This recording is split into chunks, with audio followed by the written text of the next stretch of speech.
Good afternoon, people. This is Nancy from Niha Inc. here at Henry Street Handball Court on Monday, April 18th, 2021. We're addressing this hole here. Just this one specifically.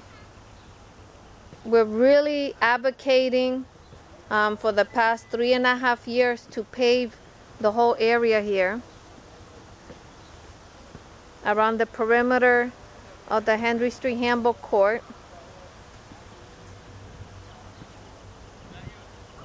And we were hoping that this year the court floors would be fenced and that outside the green perimeter right here, fencing will be put in, just like in the form of a U, so that it stops foot traffic if the kids are on the swing or the kids are on the playground or people walking by.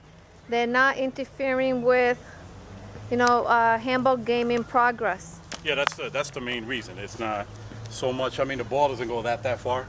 I think the worst part of when you play here, when the ball goes, is when it goes over the wall, ends up in the baseball field. You know, that's the worst part of it.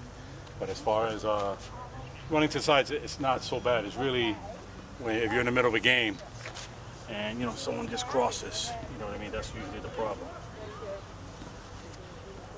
We sent an email already to Miss Heather Blakely, the director of the Southbridge DPW, sent email to the town manager, Michael McCall, you know, and they used the COVID, you know, reason why there's no funding, but well, no, it's because they had some monies that they allocated. I don't know if it was some free money or whatever it is, and I guess they can choose kind of where they can use that. If there's a demand, they may have to use that somewhere else.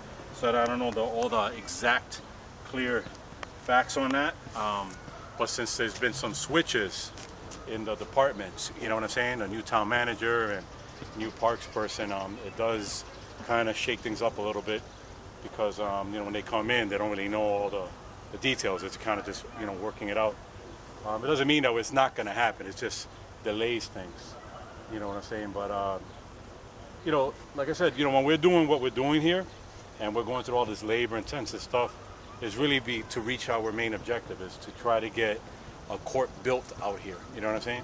I mean, if it was up to us, we would hope that every state had 30 to 40 courts. You know what I'm saying? Some states have 200 or 300 basketball courts, 200 or 300 tennis courts, and they have, you know, like Providence or Rhode Island, that it has one, maybe two walls in the whole state.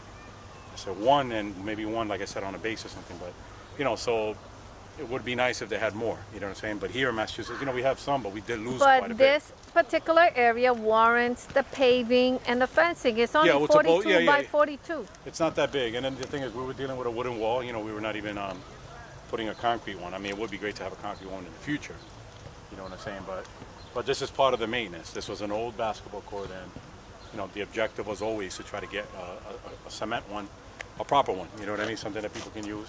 If you had to deal with wood, you deal with wood. You know what I mean? For now. I mean, you can still play. I mean, you got the running space.